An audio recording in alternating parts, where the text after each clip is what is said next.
नमस्कार दोस्तों, स्वागत है आपका आज की बेहद बड़ी और जरूरी खबरों में। लेकिन खबर में आगे बढ़ने से पहले अगर आप भी भाजपा सरकार का विरोध करते हैं तो आप अभी इस वीडियो को लाइक कीजिए और इस लाल बटन को दबाकर चैनल को फ्री में सब्सक्राइब करके घंटी बजाइए और कमेंट सेक्शन में लिखें जय हिंद।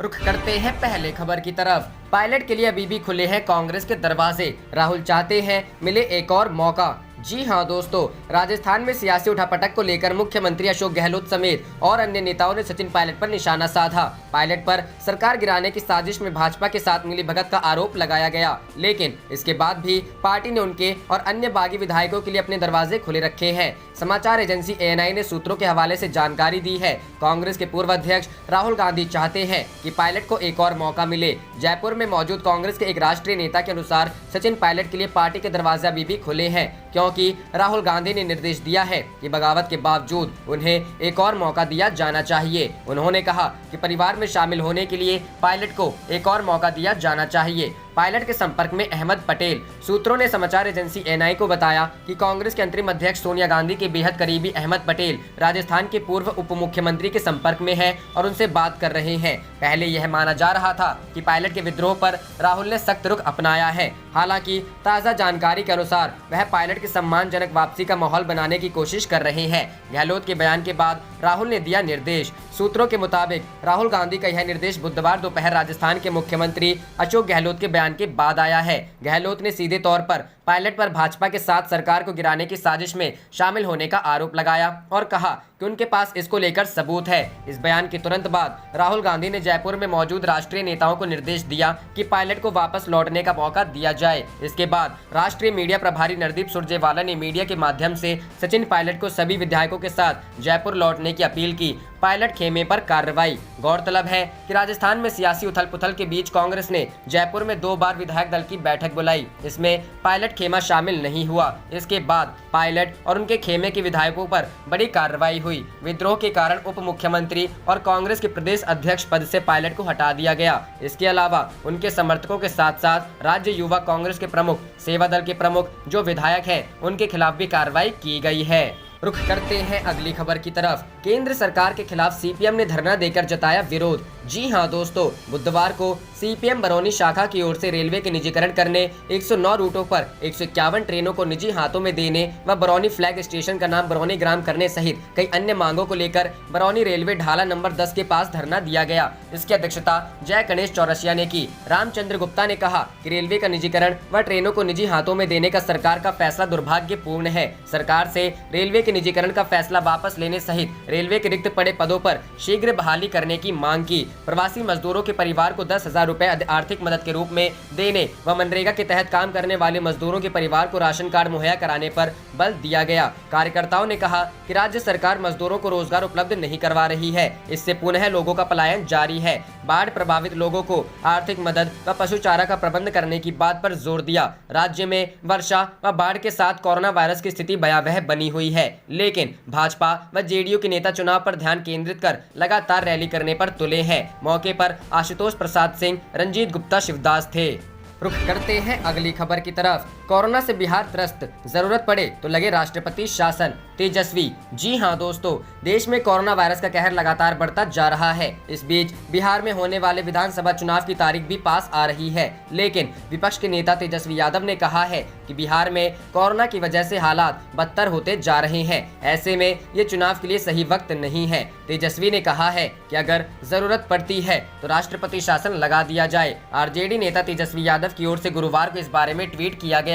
उन्होंने लिखा कि कोरोना का बिहार पर बुरा असर हुआ है। एक्सपर्ट का मानना है कि यहाँ अब बढ़ सकता है, क्योंकि यहाँ टेस्टिंग कम है और स्वास्थ्य सुविधाएं भी बदतर है। ऐसे में ये चुनाव कराने का सही वक्त नहीं है। अगर जरूरत पड़ती है तो राष्ट्रपति शासन लगा दिया जाए। आपको बता दें कि इससे पहले भी तेजस्वी यादव ये मांग रख चुके हैं और BJP JDU पर निशाना साध चुके हैं। RJD का आरोप है कि नीतीश सरकार चुनाव में लग गई है और कोरोना संकट से निपट नहीं पा रही है। ऐसे में चुनाव को आगे के लिए टाल दिया जाए, क्योंकि कोरोना से निपटना काफी जरूरी है। गौरतलब है कि पिछले कुछ दिनों से बिहार का हाल वाकई खराब हो चुका है। अब यहाँ एक बार फिर 15 दिनों के लिए लॉकडाउन लगाना पड़ा है ताकि लोगों की आवाजाही कम हो और वायरस फैलने का खतरा भी कम हो पाए। बिहार में अब जाकर हर रोज 10,000 टेस्ट हो पा रहे हैं, जो अन्य राज्यों के मुकाबले काफी कम है। यही कारण है कि अब बिहार में रोज आने वाले कोरोना वायरस के मामले भी बढ़े हैं और औसतन हर रोज 1,500 नए केस आ रहे हैं। रुख करते हैं अगली खबर की तरफ। कोरोना वार्ड में भरा नाले का पानी,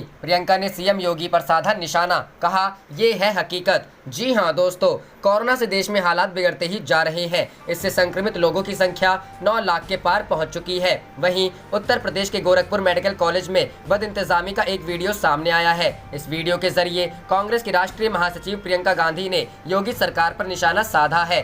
सीएम योगी के गृह क्षेत्र गोरखपुर में कोरोना को लेकर हुई इस बदइंतजामी पर प्रियंका गांधी ने ट्वीट किया है। उन्होंने कहा कि सीएम के गृह क्षेत्र के मेडिकल कॉलेज के कोरोना वार्ड की हालत देखकर आपको पता लग जाएगा कि यूपी सरकार के झूठे प्रचार से जमीनी हकीकत कितनी जुदा है। उन्होंने कहा कि मेडिकल कॉलेज के कोविड वार्ड में नाले का पानी भरा है, मरीज परेशान है और पानी निकालने की कोई व्यवस्था नहीं है। रुख करते हैं अगली खबर की तरफ। बिहार विपक्षी दल पहुंचे निर्वाचन आयोग के पास, परंपरागत शैली से चुनाव की मांग की। जी हां दोस्तों, बिहार के विपक्षी दलों का एक प्रतिनिधिमंडल बुधवार को निर्वाचन कार्यालय पहुंचा और मुख्य निर्वाची पदाधिकारी को ज्ञापन सौंपकर विधानसभा चुनाव के वर्चुअल तरीके की बजाय परंपरागत शैली में करवाने, जनता की व्यापक भागीदारी और चुनाव में पारदर्शिता व चुनाव में निष्पक्षता बनाए रखने की मांग की गई। भाकपा माले के राज्य सचिव कुणाल, आरजेडी के प्रदेश अध्यक्ष जगदानंद प्रसाद सिंह, भाकपा के राज्य सचिव सत्यनारायण सिंह, माकपा के राज्य सचिव अवधेश कुमार, हिंदुस्तानी आवाम मोर्चा के प्रदेश अध्यक्ष BL वैश्यंत्री,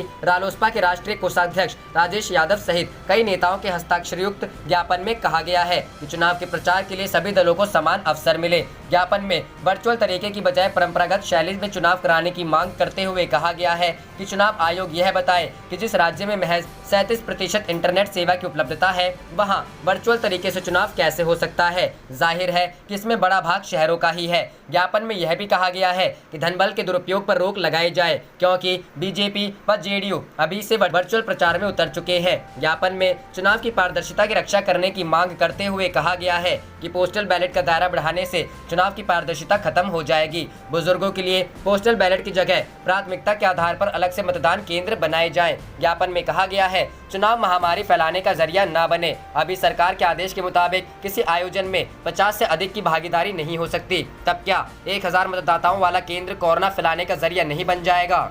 रुख करते हैं अगली खबर की तरफ। यूपी के पूर्व सीएम की बायोपिक मैं मुलायम सिंह यादव का ट्रेलर हुआ रिलीज। 2 अक्टूबर को आएगी फिल्म। जी हां दोस्तों, समाजवादी पार्टी संरक्षक और यूपी के पूर्व मुख्यमंत्री मुलायम सिंह यादव के जीवन पर आधारित फिल्म मैं मुलायम सिंह यादव बनकर तैयार हो गई है। अब इस फिल्म का ट्रेलर भी रिलीज हो गया है। पिछले दिनों इस फिल्म का पोस्टर रिलीज किया गया था। आगामी 2 अक्टूबर को यह फिल्म रिलीज हो जाएगी। इस फिल्म में अमित सेठी, मिमोह चक्रवर्ती, गोविंद नामदेव, मुकेश तिवारी, जरीना वहाब और सुप्रिया कार्णिक अहम भूमिकाओं में नजर आएंगे। इस फिल्म का निर्देशन शुभेंदु राज घोष ने किया है। बताया जाता है कि जाने माने राजनेता मुलायम सिंह यादव देश के उन चुनिंदा नेताओं में से हैं जिन्होंने करीब 6 दशक से देश की राजनीति को जिया है और उस पर अपनी धरती पुत्र टाइप छवि का बरकरार रखा गया है। अपने जीवन के 80 वर्ष पूरे कर चुके मुलायम सिंह यादव 59 सालों से राजनीतिक में सक्रिय है। 1960 से मुलायम सिंह यादव राजनीतिक में किंग मेकर से लेकर किंग तक रह चुके हैं। मुलायम सिंह यादव ने यूपी के सत्ता से लेकर केंद्र की सत्ता तक अपना लोहा मनवाया। देश के पहले प्रधानमंत्री जवाहरलाल नेहरू के जमाने से मुलायम सिंह यादव पॉलिटिक्स करते आ रहे हैं। मुलायम सिंह यादव राम मनोहर लोहिया से खासे प्रभावित माने जाते हैं और ये तक कहा जाता है कि उन्हें राजनीति में आने के लिए प्रेरित इन्होंने ही किया था। रुख करते हैं अगली खबर की तरफ। सचिन पायलट की हो सकती है वापसी, सीएम गहलोत परेशान, सोनिया गांधी का नया फरमान, जानिए पूरा मामला। जी हां दोस्तों, सोमवार की रात कांग्रेस नेतृत्व ने सचिन पायलट और उनके समर्थकों पर कार्रवाई करने की जो पटकथा लिखी थी, आज पार्टी के उस नेतृत्व ने आदेश जारी कर दिए कि सचिन को मनाकर फिर से पार्टी में वापस लाने के प्रयास किए जाएं। तेजी से बदलते घटनाक्रम के बीच सोनिया गांधी ने यह आदेश देने फैसला तब किया जब सभी पदों से मुक्त किए जाने के बावजूद सचिन पायलट ने घोषणा की कि वे भाजपा में शामिल नहीं होंगे। जहां एक ओर सचिन की घोषणा थी तो दूसरी ओर पार्टी में सोनिया पर यह दबाव बनता जा रहा था कि पायलट को पार्टी से बाहर का रास्ता दिखाना पार्टी के हित में नहीं है। इन तमाम बातों का संज्ञान लेते हुए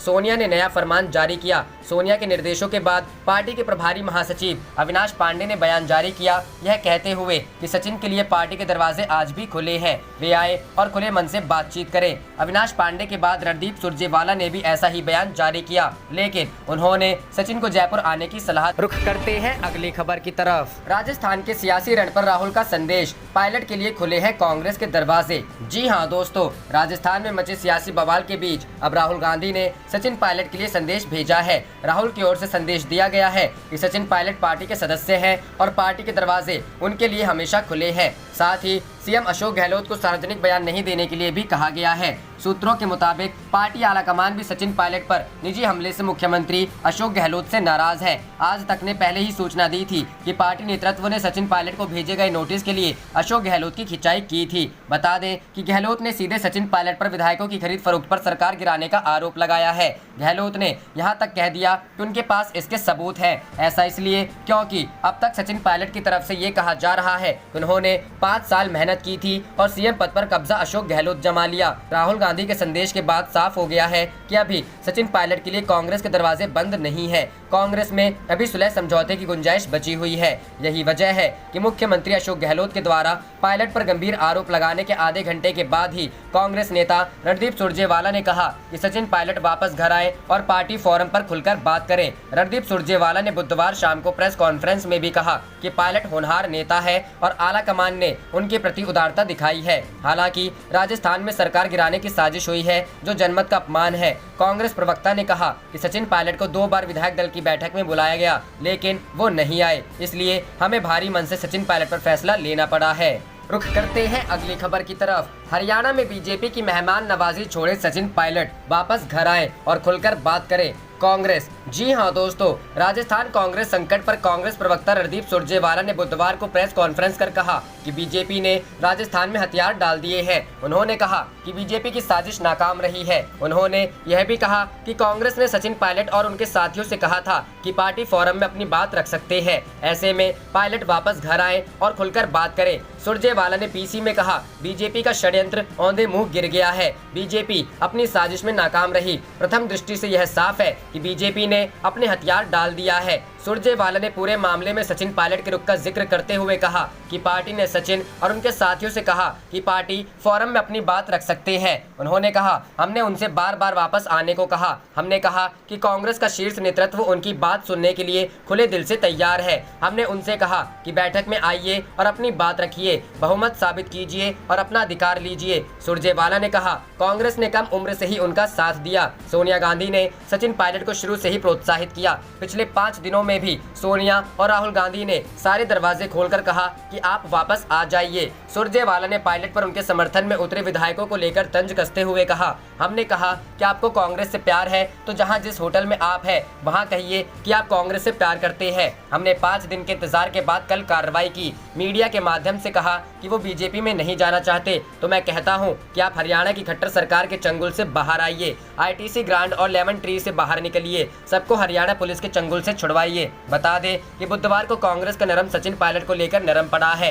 पायलट ने बुधवार को एनडीटीवी से बातचीत में कहा था कि वो बीजेपी में कभी नहीं जाएंगे। ऐसी बातें बस पार्टी हाईकमान की नजर में उनकी छवि खराब करने के लिए की जा रही है। इसके बाद पार्टी ने साफ किया है कि वो पायलट को पार्टी में बनाए रखने को इच्छुक है, लेकिन गहलोत को मुख्यमंत्री पद से हटाकर उन्हें सीएम बनाने की मांग पूरी नहीं करेगी।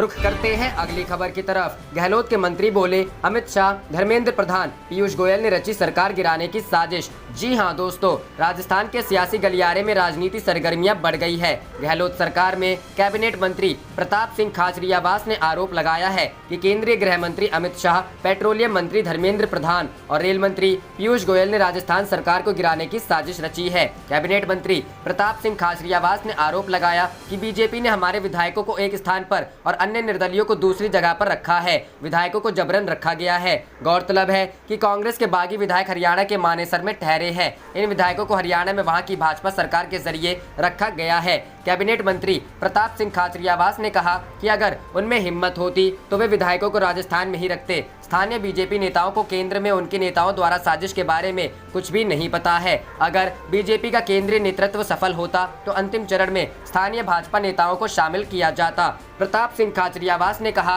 कि एक बात समझ लीजिए, अगर केंद्र स्तर पर बीजेपी साजिश में शामिल नहीं होती तो आयकर विभाग, प्रवर्तन निदेशालय की छापेमारी नहीं होती। तथ्य यह है कि केंद्रीय एजेंसियों को काम पर लगा दिया गया है, मतलब केंद्र शामिल है। ऐसा नहीं है कि अचानक आयकर की सभी 200 टीमें छापेमारी शुरू कर दे। इससे पहले गहलोत सरकार में मंत्री सुभाष गर्ग ने आरोप लगाया कि बीजेपी अभी भी कांग्रेस के विधायकों को तोड़ने की कोशिश कर रही है। तकनीकी शिक्षा मंत्री सुभाष गर्ग ने कहा कि कल एक बीजेपी विधायक ने हमारे 2 विधायकों से संपर्क साधा। दोनों को अपने पाले में करने की कोशिश की जा रही थी। सुभाष गर्ग ने दावा किया कि दोनों ही विधायक कांग्रेस के लिए निष्ठावान थे। ऐसे में बीजेपी के मंसूबे पास नहीं हो पाए। आपको बता दें कि इससे पहले भी कांग्रेस की ओर से लगातार भारतीय जनता पार्टी पर विधायकों को तोड़ने का आरोप लगाया था। अब गहलोत सरकार के मंत्री कह रहे हैं कि बीजेपी केंद्रीय नेतृत्व ने पूरी साजिश रची थी। रुख करते हैं अगली खबर की तरफ। राजस्थान के 19 बागी कांग्रेस विधायकों के क्षेत्रों में उपचुनाव कराने की तैयारियां शुरू। जी हां दोस्तों, मीडिया रिपोर्टर्स की माने तो मुख्यमंत्री अशोक गहलोत और राजस्थान कांग्रेस प्रभारी अविनाश पांडे द्वारा यह फैसला लिए जाने के बाद इन 19 बागी विधायकों के क्षेत्रों में उपयुक्त उम्मीदवारों की तलाश शुरू कर दी गई है। खबरों में यह भी दावा किया जा रहा है कि इन क्षेत्रों के कुछ भाजपा नेता भी कांग्रेस के टिकट पर चुनाव लड़ने के इच्छुक हैं। बता दें कि राजस्थान विधानसभा स्पीकर डॉक्टर CP जोशी ने सचिन पायलट समेत कांग्रेस के 19 बागी विधायकों को नोटिस जारी किया है। 7 पेज का यह नोटिस 14 और 15 जुलाई की रात को विधायकों के घरों के बाहर चस्पा दिए गए हैं। नोटिस में विधायकों से 3 दिन में जवाब मांगा है। जवाब नहीं देने पर स्पीकर इन विधायकों को अयोग्य घोषित कर सकते हैं। इसके बाद स्पीकर 3 माह तक समय ले सकते हैं। हालांकि मौजूदा परिस्थितियों के तहत लगता यही है कि स्पीकर जल्द ही निर्णय लेंगे। सचिन पायलट खेमे के विधायकों को जारी नोटिस में राजस्थान विधानसभा सचिवालय के सचिव प्रमिल कुमार माथुर के हवाले से बताया गया है कि INC के मुख्य सचेतक डॉक्टर महेश जोशी द्वारा भारतीय संविधान के अनुच्छेद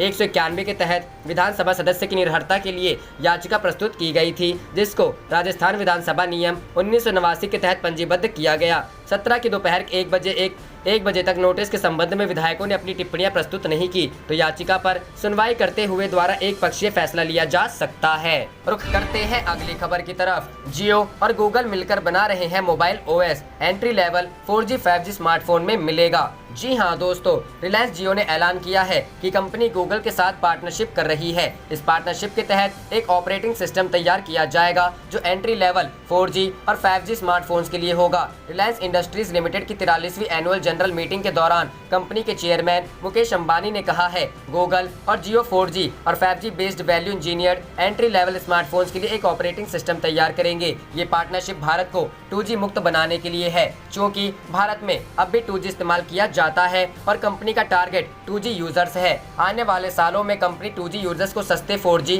और 5G स्मार्टफोन के जरिए लुभाने की कोशिश करेगी, जैसे कंपनी ने 4G के साथ किया था। जियो और गूगल द्वारा मिलकर तैयार किया जाने वाला ऑपरेटिंग सिस्टम एंड्रॉयड बेस्ड होगा। इसमें गूगल प्ले स्टोर का भी सपोर्ट दिया जाएगा, यानी प्ले स्टोर के ऐप्स डाउनलोड किए जा सकेंगे। मुकेश अंबानी ने कहा है कि भारत 5G एरा के दरवाजे पर खड़ा है और भारत के 350 मिलियन लोग जो अब भी 2G यूज करते हैं, उन्हें अफोर्डेबल स्मार्टफोन में अपग्रेड किया जा सकता है। गौरतलब है कि कंपनी ने ये नहीं बताया कि ये फोन कब लॉन्च किया जाएगा और इसकी कीमत क्या होगी। जियो फोन की बात करें तो इसे कंपनी ने 1500 रुपए में लॉन्च किया था। इसके बाद जियो फोन 2 लॉन्च किया गया, जिसकी कीमत 2999 रुपए रखी गई। AGM से पहले ये रिपोर्ट आई थी। इस दौरान कंपनी जियो फोन 3 का ऐलान कर सकती है, लेकिन ऐसा नहीं हुआ। कंपनी फिलहाल नए 4G 5G स्मार्टफोन लॉन्च का कोई टाइमलाइन नहीं बताया है।